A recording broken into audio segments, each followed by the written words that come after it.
All right. I'd like to start off by saying Barakatah Yahawah, Ba'ashem Yahawashi, Ba'ashem B'rachah Kodash. Welcome to another live lesson. The name of this one is, Neither shall any plague come nigh thee, thy dwelling. Salaki. Neither shall any plague come nigh thy dwelling. And that is from Psalms, the 91st chapter, which, Lord's will, we're going to read that whole chapter. And this was a title that came earlier to me this morning off of Psalms 91. Just thinking about, the whole situation of how the world is being moved and conditioned into accepting this vaccination that they're going to be rolling out pretty soon. And this is the scripture that came to mind when I was meditating on that earlier. And, Spirit pretty much compelled me to write it down as a title for the lesson. A couple of scriptures came to mind. I wrote down, so I only got a couple of precepts to go through, which is really a couple, 3 chapters and a couple of other scriptures, and whatever else the Spirit feeds me, I'll feed you, brothers. And if the Spirit hits me to, check on the comment board, which I don't always do, so lock it for that. I know brothers be putting good scriptures up there. When the Spirit hits me, if I happen to glance up and see some good precepts, I'll go through, which I know they're always good. But nevertheless, like I said, I was meditating on this vaccination. You have Trump talking about he's gonna use the military in a powerful way, to push or to administer these vaccines. We know, pursuant to the scriptures, that this time of trouble is going to be very perilous. We know that scriptures say there shall be like madmen sparing none. I happened to watch that movie Bushwick again. I believe I watched it yesterday or the day before. And pretty much they showed you a so-called private army that was rolling through Brooklyn, taking people out, and people look at that as just entertainment, or that would never happen, but it's something called predictive programming. So you got to imagine this. You have billionaires investing money in these vaccines. And when someone invests money into a particular product, they're investing their money in order to get a kickback, in order to make a profit.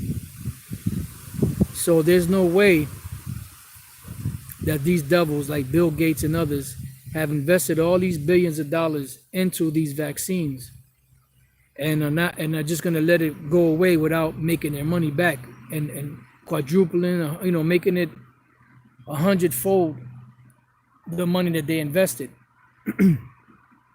And this is why the legislation is getting so draconian. This is why they're talking about checkpoints. This is why they're talking about contact tracing. This is why they're talking about,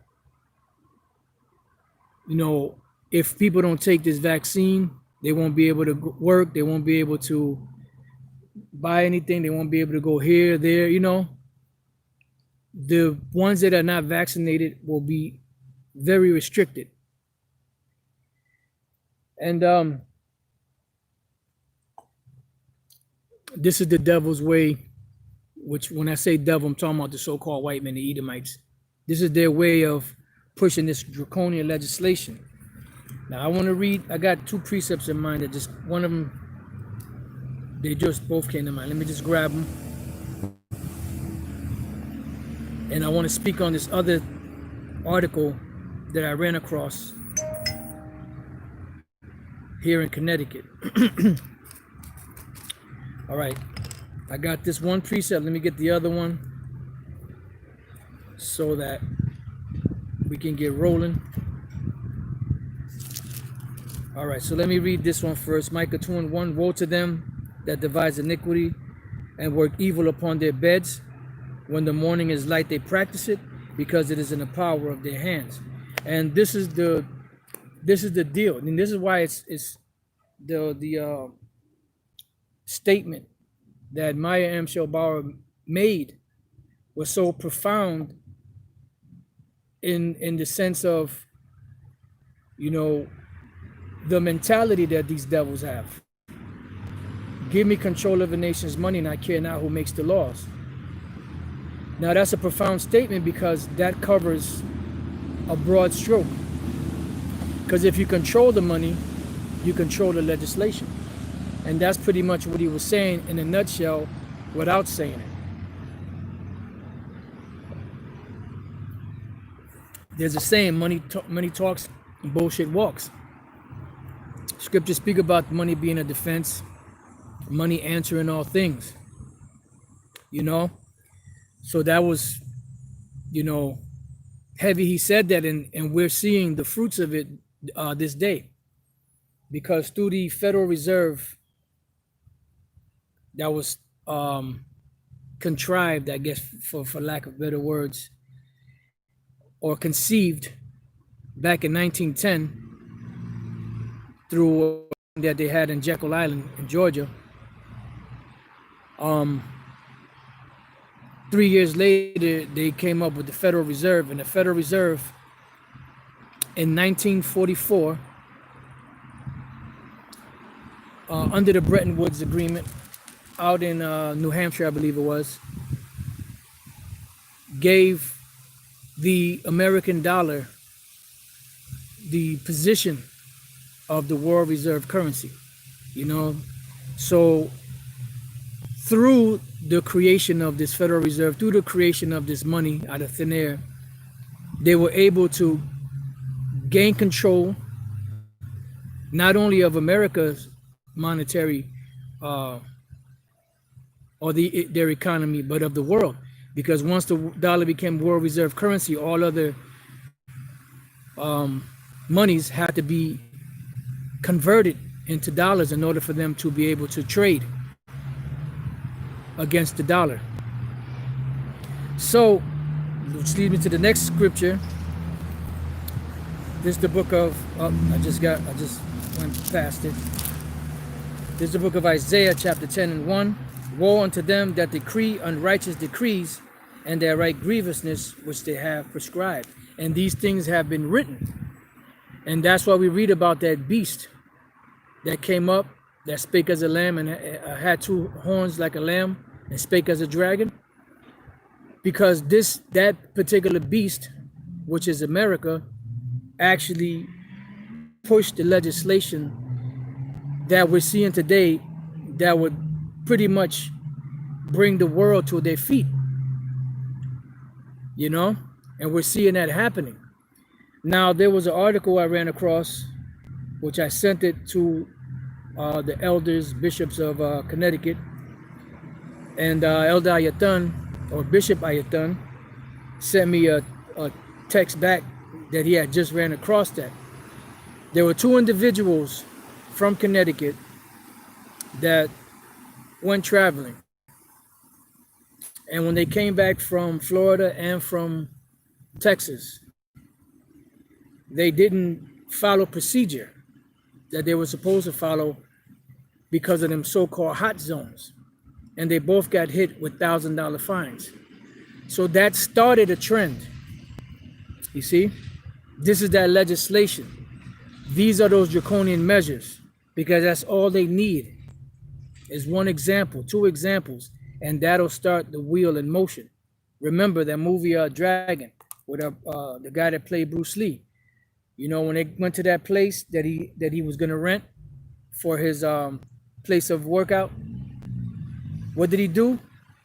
It was quiet in there. He threw a pebble, and once that pebble hit, he said it had started. So pretty much it has started. You know, this draconian legislation has already rolled out. Next thing you know, it's going to go from the quarantines, from the restriction of travel, to the mandatory wearing of masks, you know, and you will get fined or imprisoned. And then from this point on, it's just going to get worse and worse, you know, while the rest of the world is lollygagging, you know, got their thumb up their ass, twirling on it, you know, shit is moving forward. The prophecies are moving forward, you know, and the left-hand side of the Most High, which are these international bankers, are moving forward, you know. So that's what we're witnessing. So that's why it says here in Isaiah 10:1, woe unto them, meaning destruction unto them, that decree unrighteous decrees, because those are unrighteous decrees. You know, having somebody wear a mask over their face and force them to breathe in their own exhaust, breathe in their own it's almost just like putting a tube from somebody's ass to their face and making them eat their shit. You know? Sorry I had to get so graphic. They call me a graphical sometimes. Sorry I had to get so graphic, but that's pretty much the same shit, because it's all exhaust, it's all waste. And they're making people breathe that waste back in under threat of fines, under threat of jail time, and eventually.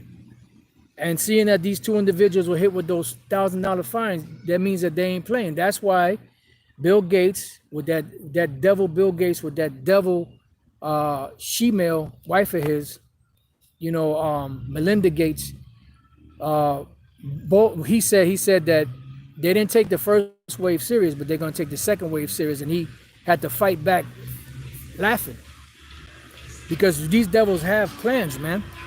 Psalm 64 cements that they do it. They have a diligent search that they have going on with this different legislation. They're just pretty much toying with the people, you know, seeing how people react. And someone said, I can't remember who it was, someone said that this coronavirus thing with the lockdown of the world, they said they can't believe it worked.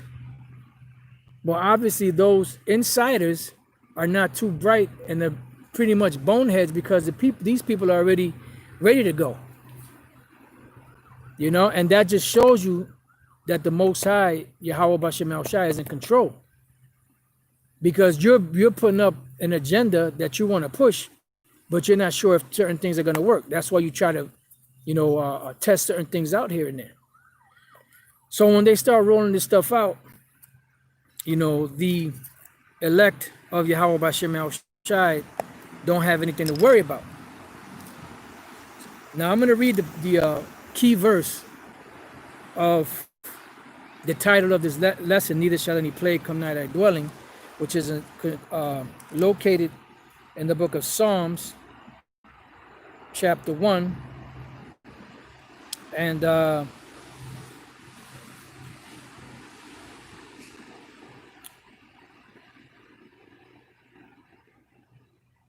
10. It says, there shall no evil befall thee, neither shall any plague come nigh thy dwelling. So now why is that?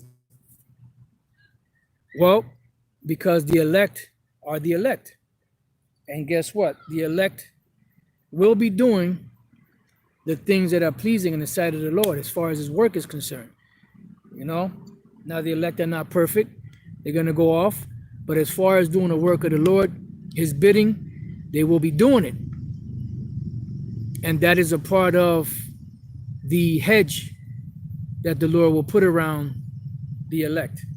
So now as we jump to the first verse, Psalms 91:1, it says, he that dwelleth in the secret place of the Most High shall abide under the shadow of the Almighty. So what is the secret place of the Most High? This knowledge. I believe there's a scripture in Jeremiah, the 8th chapter, I believe it is.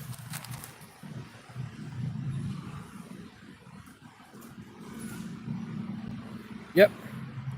This is Jeremiah chapter 8, verse 13. And it reads, I will surely consume them, saith the Lord Yahweh Bashem El Shai. There shall be no grapes on the vine, nor figs on the fig tree. And the leaf shall fade, and the things that I have given them shall pass away from them. Now this goes back to prior to the Babylonians sacking Jerusalem, besieging it, and destroying the temple, and putting the people in captivity. But we could apply this to today also, because it's the same thing, but it's just a different time frame under a different nation. Verse 14, why do we sit still? Now this is Jeremiah speaking. Speaking to who? Pretty much speaking to the elect. Why do we sit still? Assemble yourselves and let us enter into the defensed cities. Now, what are the defense cities? Back in the days, you had fortified cities where you would run into the walls, and the enemy had a hard time breaching those walls. And then if they came too close, you were able to hurl stuff at them from the top and destroy their armies. These defense cities, I remember High Priest Ariel broke this down years ago. These defense cities represent the tribes. You know, this truth, which is this truth ultimately, but this truth consists of what? We know that this truth is only given to the Israelites, the so-called Negroes, Latinos, Native American Indians, and the speckled bird Israelites out there that are among the nations that look like those nations, but whose fathers are Israelites. So those defense cities represent this truth. It also represents the tribes, because we're coming back. What is the Lord doing? He's building up the tabernacles of David.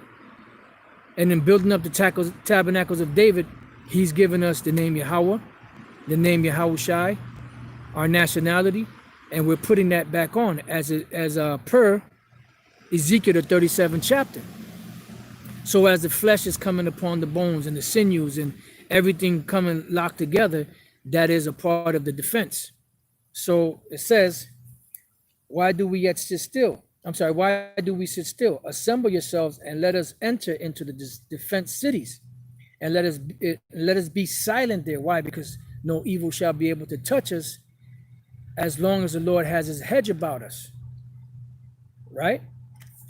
It says, and let us be silent there, for the Lord Yahweh B'Shem Yahushua, our power, hath put us to silence and given us the water of gall to drink, because we have sinned against the Lord. So when all hell starts breaking out, we're going to have to go into those defense cities, which is a representation of this truth of our nationality, of our tribes, you know, because this truth is a defense, as we're going to read in Psalms 91. As we, you know, and I'm going to get to that. Let me see if there's any more here. It says, we look for peace, but no good came, and for a time of health, and behold, trouble. So in these troublous times, what should we be doing? Should be seeking the Lord Yahweh B'Shem Yahushua and the things that are pleasing unto him, so that when these things do come to pass, we can be protected. This is back to Psalms 91, and I'm going to read one again. He that dwelleth in the secret place of the Most High shall abide under the shadow of the Almighty, meaning under the protection. You know, because the Most High Yahweh B'Shem Yahushua is going to have the angels to be our bodyguards in this time. It says, I will say of the Lord Yahweh B'Shem Yahushua, he is my refuge and my fortress, my power, in him will I trust. Because all things are possible through him. Because without, as the lesson we did, what was it, a couple of days ago, you know, we're in a no-win situation without Yahweh B'Shem Yahushua. But with Yahweh B'Shem Yahushua, we could do all things. So it goes on to say, surely he shall deliver thee from the snare of the fowler. So what is a snare? A snare is a trap. What is a fowler? A fowler is a bird catcher. Surely he shall deliver thee from the snare of the fowler. And we read in scriptures like Psalms 124, one of my favorite chapters, Psalms 124 and 7, it says, our soul is escaped as a bird out of the snare of the fowlers. It says the snare is broken and we are escaped. See? So the ones of us, or of you brothers, whoever be that has to go down that route, that gets caught up in these detention centers, like the dream or vision that Elder Kazak had from the Mississippi camp, there will be a deliverance from those things of the elect. Now you will have those that have to glorify the Lord by death, you know, and may the Lord give us or them men the inner fortitude to endure whatever it is that's coming, to glorify Yahweh B'Shem Yahushai in that fashion, in that manner. So it says, our help is what? In the name of the Lord Yahweh B'Shem Yahushai, who made heaven and earth, because the scripture said that the name of the Lord is a strong tower. So how can the name of the Lord not be important? How can the Lord have all these different scriptures saying how his name is important? His name is a strong tower. You trusted in my name, so I'm going to deliver you, you know, and not give us the name. This is like total retard status, you know, for those that don't believe that the Lord gave us his name. So going back to Psalms 91 and 3, surely he shall deliver thee from the snare of the fowler and from the noise and pestilence. What is the noise and pestilence? Ultimately, the nuclear missiles. You know, that's going to make that noise when they start rocking the earth. But the snare of the fowler is a representation of what? Martial law, concentration camps, FEMA troops, UN troops, and all of that flood that's coming to the world. And the main persecution is coming against who? The Israelites, the so-called Negroes, Latinos, and Native American Indians. That's who's going to be the most at risk in these times. It goes on to say, he shall cover thee with his feathers. What are his feathers? His feathers are a representation of the chariots. Let's go real quick to Psalms, the 68th chapter. And the 13th verse. It says, though ye have lain among the pots, meaning though we've been in a low condition, yet shall ye be as the wings of a dove, covered with silver, and her feathers with yellow gold. So we know that that's talking about the chariots, because there's no dove out there that has silver and feathers with silver and gold on them, because an analogy Elder Pastor made years ago at the school in Connecticut, when he was breaking this down, he says, because if you have a dove that has silver or gold on their wings, what's going to happen? Their wings are going to get too heavy for them to fly. So what is it speaking about?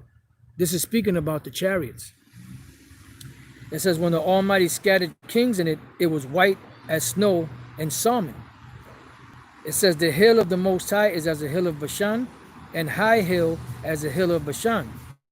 Why leap ye high hills, meaning your other nations? This is the hill which the Most High desireth to dwell in, meaning the Israelites.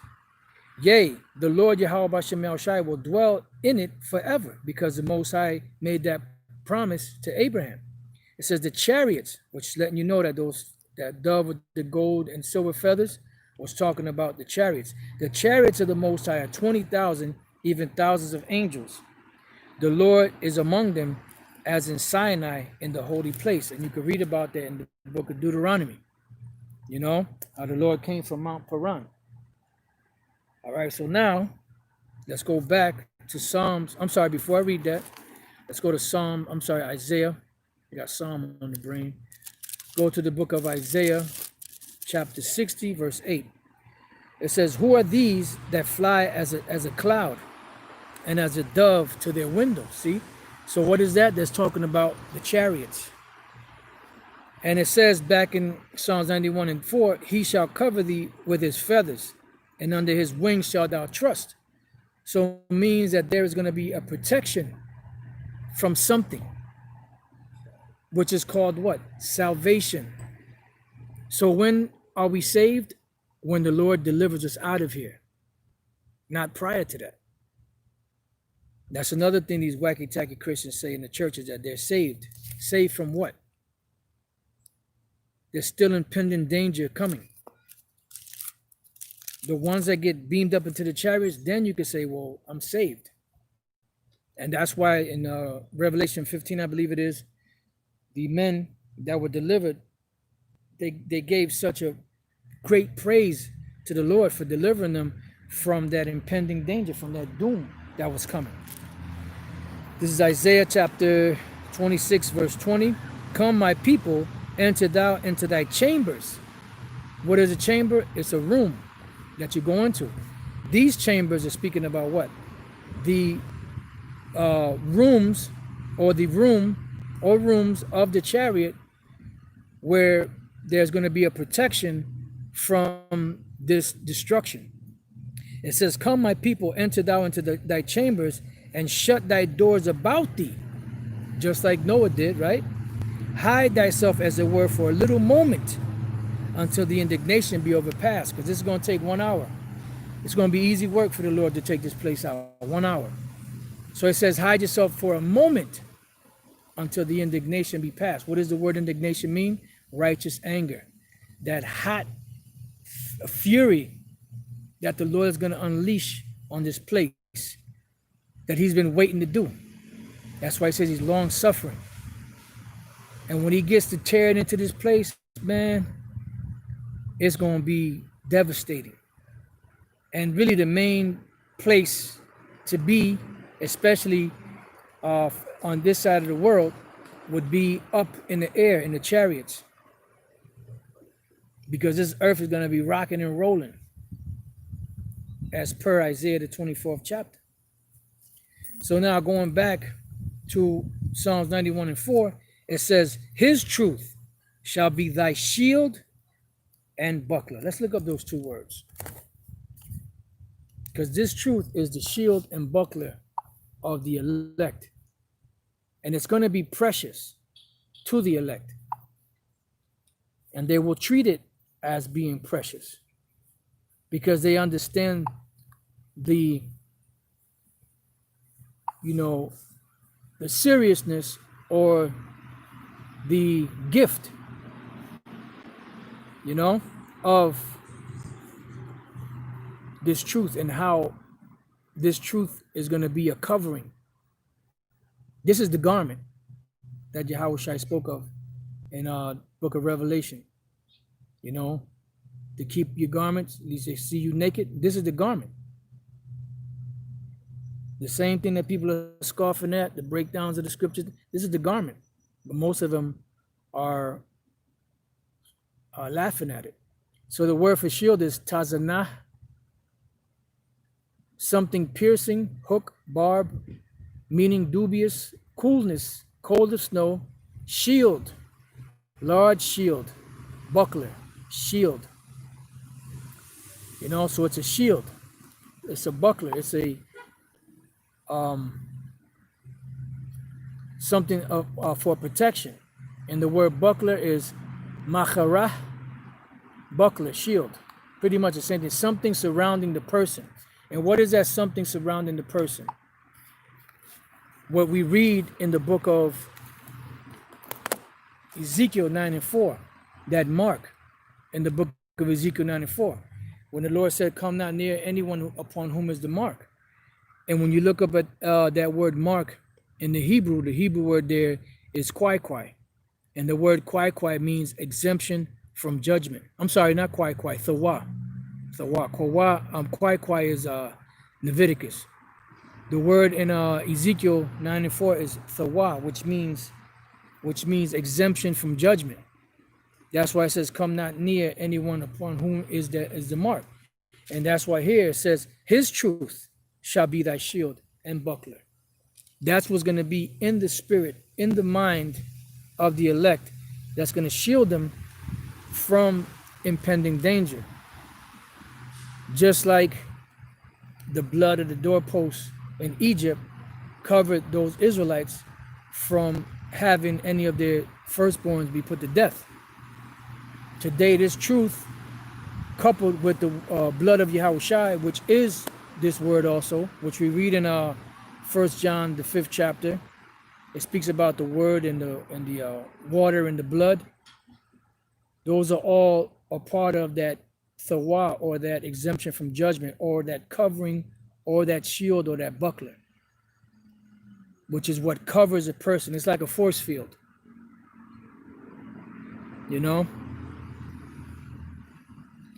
So it goes on to read in verse 5 of Psalms 91, Thou shalt not be afraid for the terror by night, nor for the arrow that flieth by day, meaning this destruction that's coming, nor for the pestilence that walketh in darkness. And this pestilence is a representation of the missiles, but it's also sickness, because it says that walketh in darkness, nor for the destruction that wasteth at noonday, which is mainly dealing with the missiles, as a pestilence.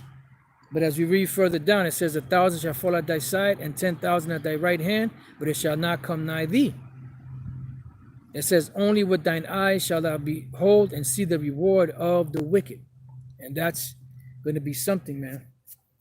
It says, because thou hast made the Lord Yahweh B'Shem Yahushai, which is my refuge, even the Most High, thy habitation. See? And how do we make the Lord our habitation? Well, first of all, he has to draw us to Yahushai. Yahushai has to raise us up, and this truth has to be in us, and we in the keeping of this truth. That's how we dwell in the habitation of the Most High. It says, there shall no evil befall thee. See, neither shall any plague come nigh thy dwelling, because none of that stuff is going to come near the elect, and even if the elect were to get caught up in anything, the Lord would deliver them out of it. It says, for he shall give his angels charge over thee, to keep thee in all thy ways. And that's the key. He shall give his angels charge over thee, to keep thee in all thy ways. So now, let's go real quick to the book of Hebrews, the 1st chapter, and the 14th verse. Matter of fact, I'll start at 13. But to which of the angels said he at any time, sit thou on my right hand until I make thy enemies thy footstool? So we're talking about the angels, and we're talking about Yahushai, right? Verse 14. And are they not all ministers? Are they not all ministering spirits? Which the word minister means what? Servant. Are they not all ministering spirits, sent forth to minister for them who shall be heirs of salvation? See? So they are sent to be the ministers, or the protectors, or the hedge of those that be heirs of salvation. Because you have the inheritance of the kingdom, but the inheritance of the kingdom also comes with the inheritance of salvation. All right? I just wanted to look something up. There was a precept here. I wanted to see what that precept said. Just spare me 1 second. Okay, that goes into joint heirs. All right. So now, let's go from there to the book of Acts. All right. Let's go to the book of Acts, the 27th chapter. And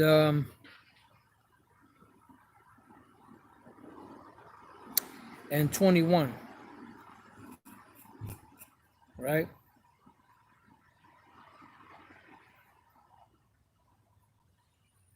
You know what? Let me start at 20.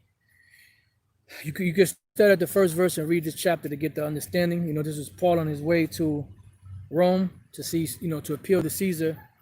And he was on the ship with prisoners, and he told them not to leave the place that they were at because there was, storms and all that.